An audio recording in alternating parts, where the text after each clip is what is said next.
Hi everyone, welcome to Vince with Real Talk. I've got a special guest today. I was actually able to meet up with Cody Scholes in person. Cody, is sitting here in amongst the beautiful area of Marianne Reserve here at Mannum. He's dropped up here and he's heading off to Murray Bridge afterwards for the pre-poll and of course the speech tonight. He's as nervous because he's not really ever done this before, so please allow him to and as much as he needs to. Right, so as we'll go through, Cody, welcome to Mannum and to the mid-Murray part of the massive Mount Barker electorate that you've got to try and cover. Yeah. Right. Generally speaking, why did you decide you wanted to go into politics? I decided from when I decided that I would do it to when I did do it, it was very quick. I'm a qualified paramedic and I spent 7 years working for different governments as a paramedic. So I used to work in England, I trained in New South Wales, used to work in England and spent 6 years here in South Australia as a paramedic. And it didn't matter where I went or who really was in charge of the federal government in Australia or England. The problems that we all face as regular people were the same. Most people feel ignored, let down, ripped off, forgotten about, taken advantage of, and screwed over. And I 100% relate to these people on all of those points. And I left my job as a paramedic in September last year and basically started campaigning in December. So that was very quick for me. And I was lucky enough that during COVID I had started a side hustle, a business where I pressure wash driveways. And so that's how I am funding this. So that was 3 years ago. So I've been cleaning driveways and working as a paramedic. I had the two jobs at once, but now I've just got pressure washing. And that's how I'm funding all of this, not taking any donations. And I'm doing that deliberately because I think that there is too much money in politics and it's too damn hard for a regular person to try and get into politics. So hopefully this means something. Even if I don't win, hopefully it means something in the way that it takes away from the vote from the Liberal Party. Okay, so tell us a little bit more about your history, a bit about yourself really, more than your political gains, but who are you? Well, I think I'm a nice person. I've got 2 dogs. I love dogs so much. I've got she'll turn 4 this year. I've got a Maltese Cross and I've got a 3-year-old Kelpie. And they are just the best part of our family. I also have a partner, Mike. He is a dentist in the Mount. He comes from Indonesia, so I've got quite a diverse family. I've got mix mash of dogs. I've got a partner who doesn't come from here, but he does a really fantastic job for the Mount in terms of treating many patients. And I own a home. Obviously I have a mortgage. I don't own it outright, but I bought a house in 2022 and we've been renovating it, so I'm not too handy. So I've got to clean a lot of driveways to get the workers in to do the things to bring the vision to life, and just face the same struggles as everybody else. So do you mind if I ask just how old are you, Cody? I turned 30 at the end of March. On March 28th I turned 30. Really? Yeah. You don't look 30. If I was to guess, I would say 24 if you're lucky. 24. Right, so there you I could take that. I've got the back pain of a 40-year-old though, I think. It's a lot of hard work and tight positions we were in as paramedics, and it takes a toll physically, but it takes a much larger toll mentally, I think, doing that type of work. So I think even though I spent 7 years in that job, I've got the life experience of probably many people many times over because of the horrific and confronting, devastating scenes that we were faced with. So you ended up leaving paramedic. Why?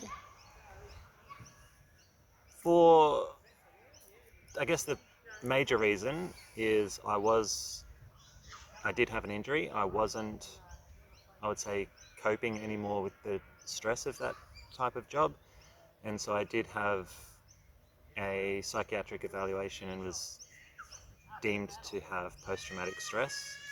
And one of the beautiful things about that report from the psychiatrist was that the stress that and the toll that it took on my body, the physical reactions that I was having to the stress, they were related to the stimulus of the job of being a paramedic. So outside of that field of work, I'm actually quite okay. But if I was to wear the uniform or to drive the ambulance or to do the work again, it would just bring back That's terror. yeah. So the trigger. It's a real trigger. So, there are awful stories that I could tell you where a colleague and myself, one night shift, we went to a house and the guy opened up the wooden door and there was a screen door next, but he opened up the wooden door and he was standing behind the screen door and he didn't like the fact that we were there, and eventually he pulled out a knife from behind his back, opened up the screen door and very menacingly approached us and chased us down the driveway, and we were treated. And the way that we were treated after that incident by the ambulance service and by the police as well Yep. makes me feel very terrified to be in that situation again, knowing that the support won't be there. All right. Well, not trying to trigger you back on that. So let's just jump a little bit sideways on that conversation. So that means that you were a paramedic while COVID was in play. Okay. What or how was the COVID years? Because I mean, we've had lots of reports that just about every 5 minutes ambulances were screaming and the sirens were going, especially up in the cities. It was pretty major. Did you find that down in the southeast as well? No. No?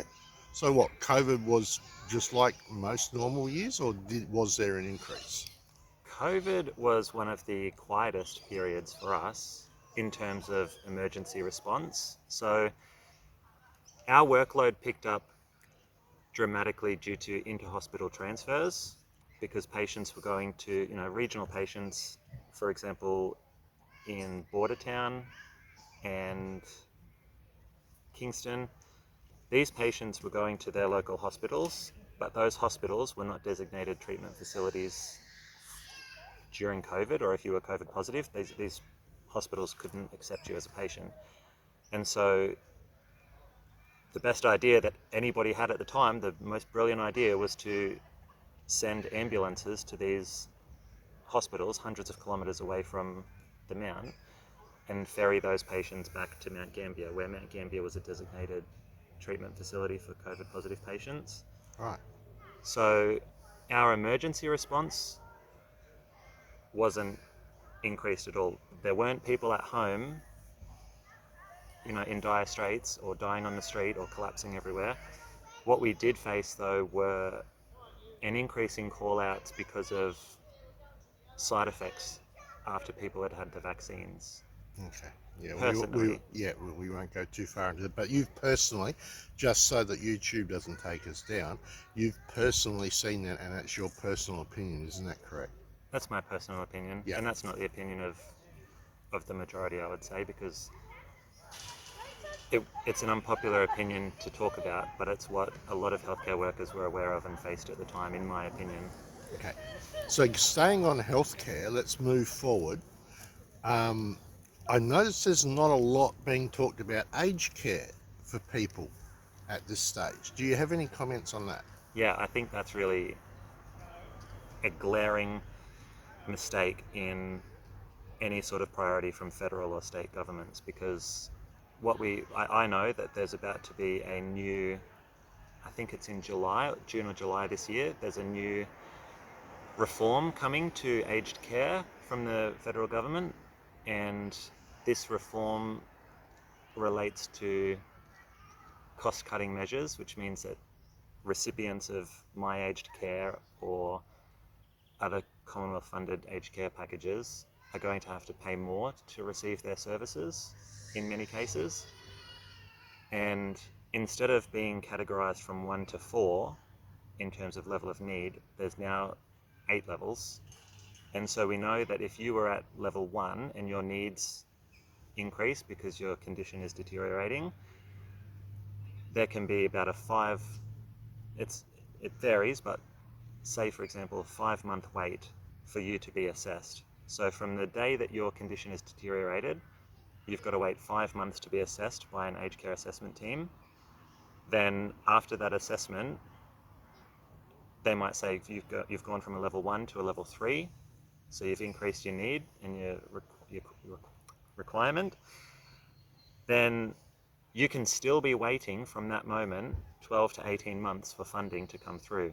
Wow. So whether that's you needed a ramp or an electric bed or more grab bars in your home to help move around your home to remain mobile, you've now got to wait 12 to 18 months for the funding. And the funding that you eventually get doesn't come to you in a bag of money that you can spend on all of those things that you've waited for now for over 2 years, because you've had 5 months, then a year and a half of waiting. You get it distributed like a pension. So then once you get the money, you've got to save up the money so that you can then spend it on the things that you needed. And now we know that you're 2 years past the point that you were when you first applied for a new assessment. And Yeah. you probably have deteriorated again in that time because of the progression of your illness or the type of treatment that you're on. So you're very much in touch with what's happened on that. So you've obviously done a bit of research there. I think it's embarrassing that we don't have that as a priority and that we don't talk about it enough, because it terrifies me as a 30-year-old. I've got a lot of anxiety about it. People have got anxiety about climate change. Nothing will screw you over more than a neglectful aged care service. This is something that we will face in our lifetime. We can argue about climate change and we can say generations. This is your generation now. And for some people, obviously people are going to get into aged care services and require this funding and this support sooner than most. You know, I won't need it for a little while. I don't want to wait until I need it to do something about it, because there are people who need it now who can't afford to wait, and people are dying. Right. And they're living in terrible conditions. And you know, you go to these aged care facilities, and because a lot of practice in aged care is considered restrictive practice, a lot of residents are getting a wet towel dabbed on their face maybe once a week, and that's their hygiene, because it's restrictive practice to try and clean them and sanitize them and make sure that they're clean and hygienic.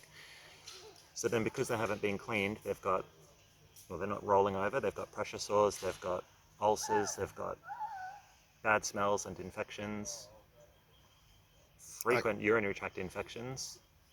So a lot of places of the aged, etc., now have quite a few immigrants who are now working in these places as well, and some of which can't actually speak proper English. Do you have anything to say on that?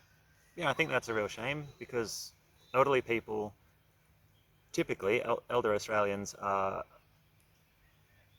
they're not from culturally or linguistic diverse backgrounds. And so they've grown up in a predominantly white Australia, English-speaking Australia, and at this stage in their life, they might be hearing impaired.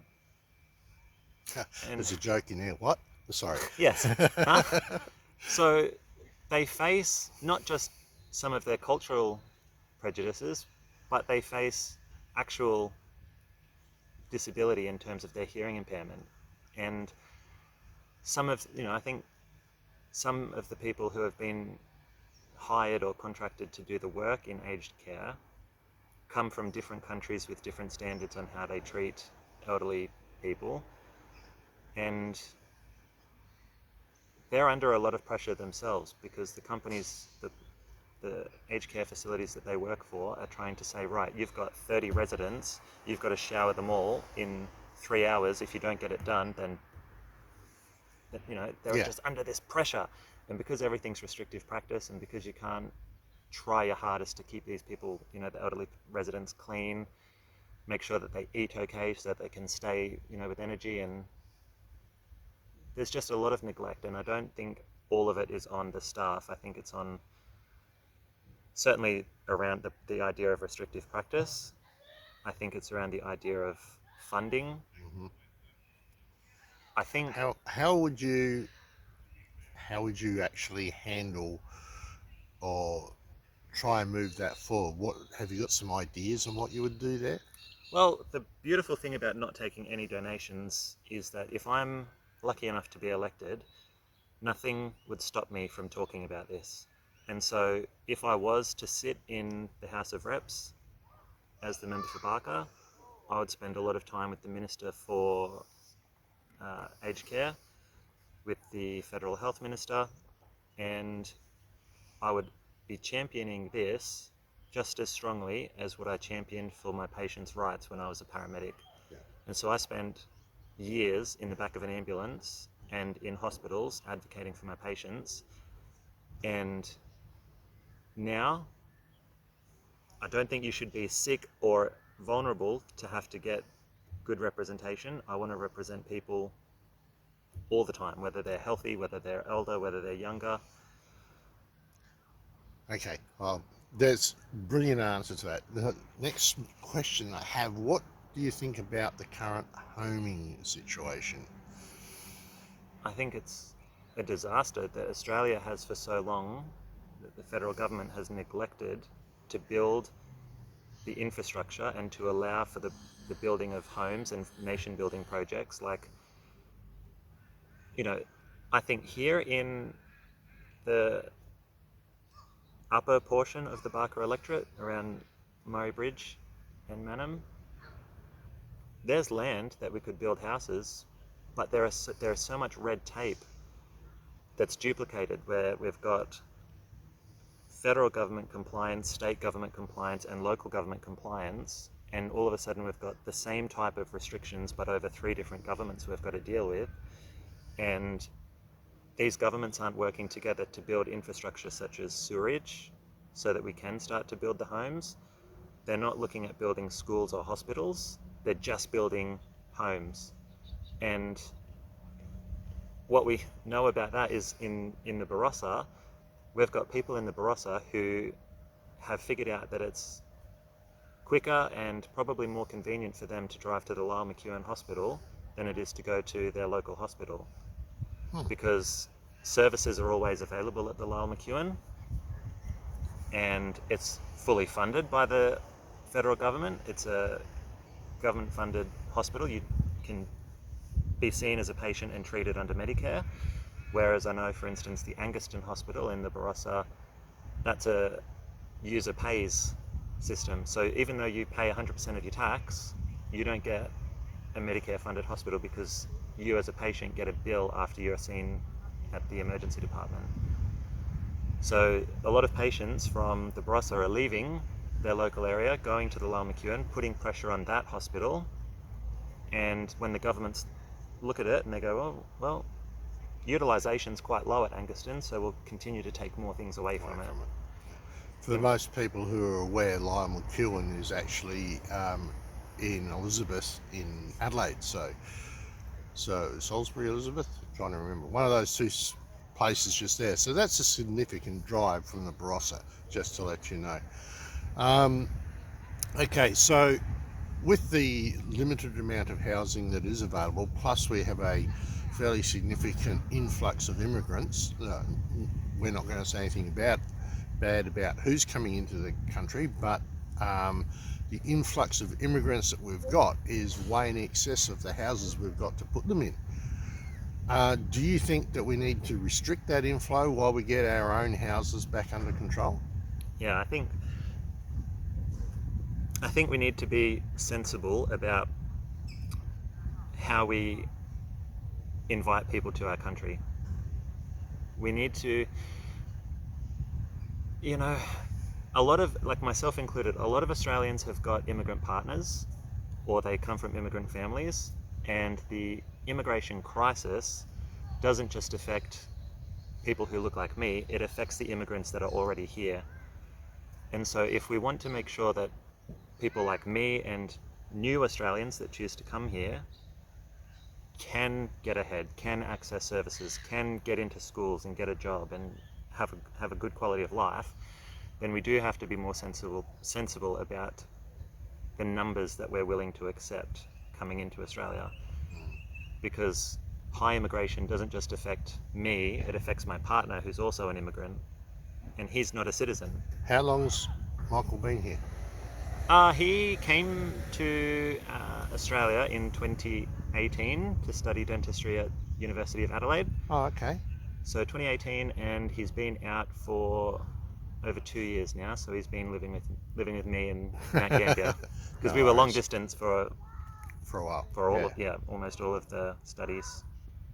Excellent. Wow. Okay. Well, and he's looking to get his citizenship, I would gather, or Yeah, he would love to. And there's just a lot of hard work involved in terms of times that you've got to meet time obligations on certain visas. Yep. And each time the visa expires, there's thousands of dollars in expenses, and then you might have waited 5 years to get onto this visa, but then to get to the next visa, you've got to be on that one for 3 years, and it doesn't count the fact that you've already been in Australia on another visa for the previous 5 years. So the clock doesn't start until you get onto each new visa. So it sounds like a really complicated process. It's complicated, it's expensive, and to the people that do get their citizenship, I can understand how proud they must be because they've worked bloody hard, they've paid a hell of a lot of money,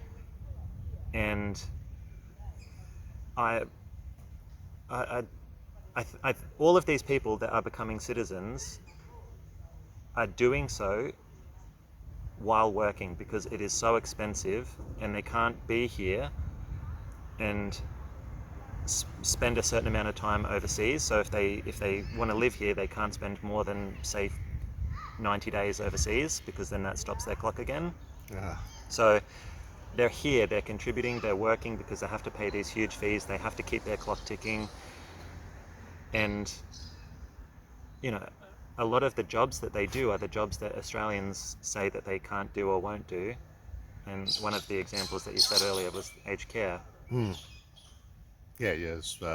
Industry I was partially in and until the COVID vaccine came into play. All right. What other things do you feel that you need to bring? You've got just a little bit of time left. What else do you think you are bringing to the table that would let voters of the Barker area vote for you? Hopefully I can bring common sense and integrity. If I've ever made a mistake, I've been the first one to admit it, and I've been the most critical of myself. So sure, I've made some mistakes and people will abuse me in the street or they'll abuse me online, and I'm sure that makes them feel better after they've done that. But after that happens, I still go home to my 2 beautiful dogs that are hungry, they're happy, they want to play with me, and I've got a partner that I love and want to spend time with. So I'm a real person. I hope that comes across because I face the same challenges as everybody. I'm not rich. This is costing me too much money. I've decided to not spend any more money on the campaign. Yep. I've already, I think, chatted with you about expenses. I'm probably over $13,000 in expenses at the moment. And it shouldn't be this damn hard for a regular person to get elected to Parliament. I've been at pre-poll, I've seen the other politicians, the current member, and I've seen the candidates from the other major disaster political party. They've all got drivers, they've all got staff, they've all got people on the booths every hour of every day of pre-poll. I just don't have that. And so speaking of that, if people do want to assist you on pre-polls or on polling day, or wish to help in some way, even as a scrutineer, how do they get in contact with you? On my Facebook page, the Cody Scholes Facebook page, I've got my email address and phone number there. And now that I've decided to print out my own material instead of paying for professional glossy printed material, I'm printing them out at home. I can send by email the file, and there are 4 cutouts on each A4, and then you cut it up into 4, and then you've got 4 sheets that you can hand out. I've got heaps in the car. I printed out heaps before I left the Mount, because after this I'll hopefully spend some time at pre-poll in Murray Bridge. Yep. Okay. With all of that sort of stuff. So you would happily accept somebody to give you a hand at the polls? I think I'm willing to now. Now that I've got material that I can Hand out. absolutely not just hand out, but afford to hand out. Because prior to this, I'd been the first lot of flyers that I had cost me about $400, maybe a bit more than $400. And for me to send those, it would have required via post, which would have been an extra expense. But now that I've got my own file on my own computer, I can email that for free. And if people are willing to print out dozens and dozens of sheets and cut them up, I can do that. I've made helping me easier, I think, by not relying on printed material and Australia Post. Yeah. So this selection is a little bit different from others because you can't use call flutes now to get around. So actually getting your name and phone number out there is a lot harder for anybody, even like individual media like myself, to actually pick up who you are, how to contact you, etc. There's a couple of other candidates that are running in the Barker area here, which is where I live, that I still don't have phone numbers for.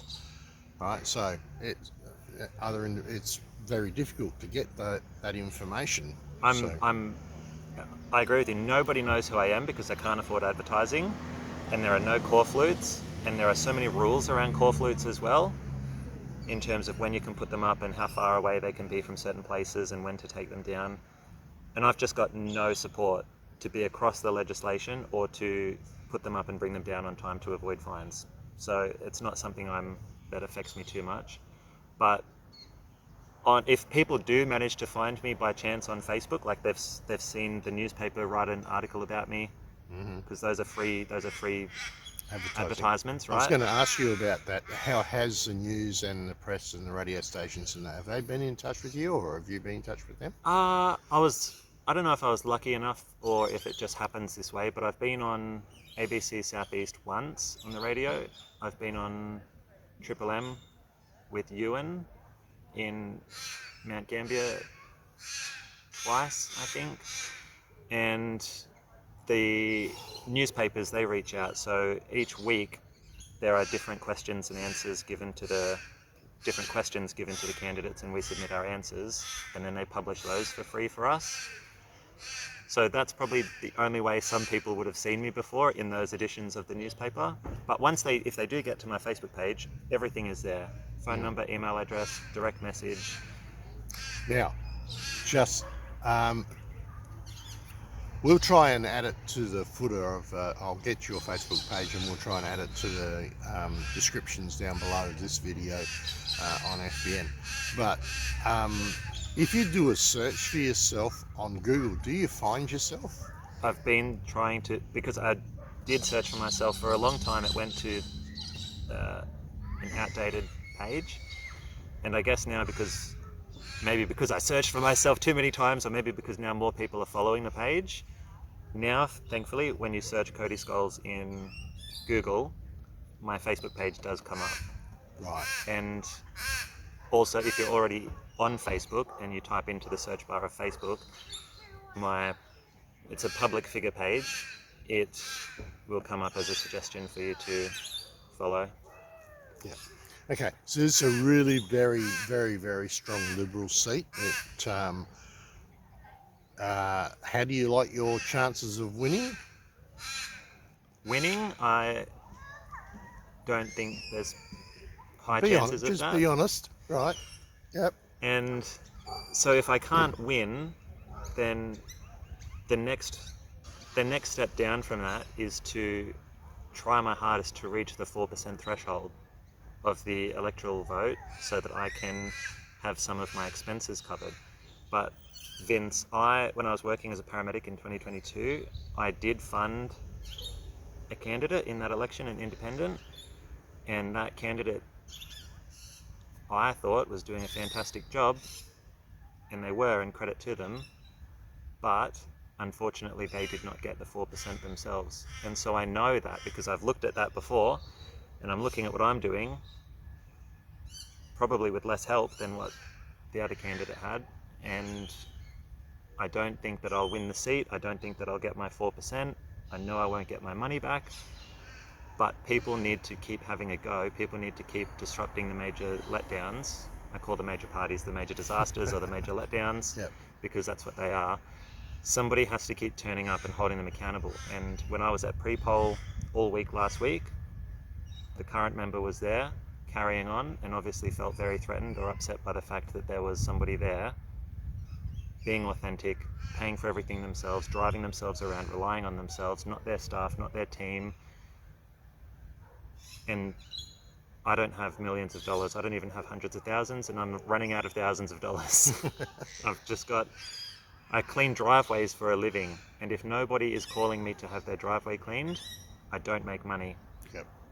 Like all businesses, it's the up and down of the business. Of being self-employed, you are completely at the whim of the market, and if people want to tidy up their house and sell it, they might call me, but I just can't do anything about the workload. I've just got to wait and hope and pray that somebody wants that service. So if I remember correctly, the Mount's got about 30,000 people as a population.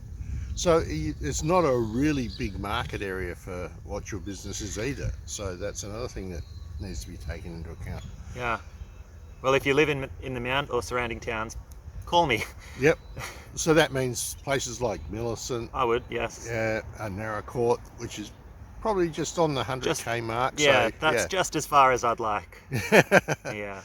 Right. So, Cody, thank you very much for your time and effort today and your first sort of interview. So you did very well, and thank you very much. Thank you, Vince. Thank you, everybody watching. So everybody, Cody, give him a like, give him a look.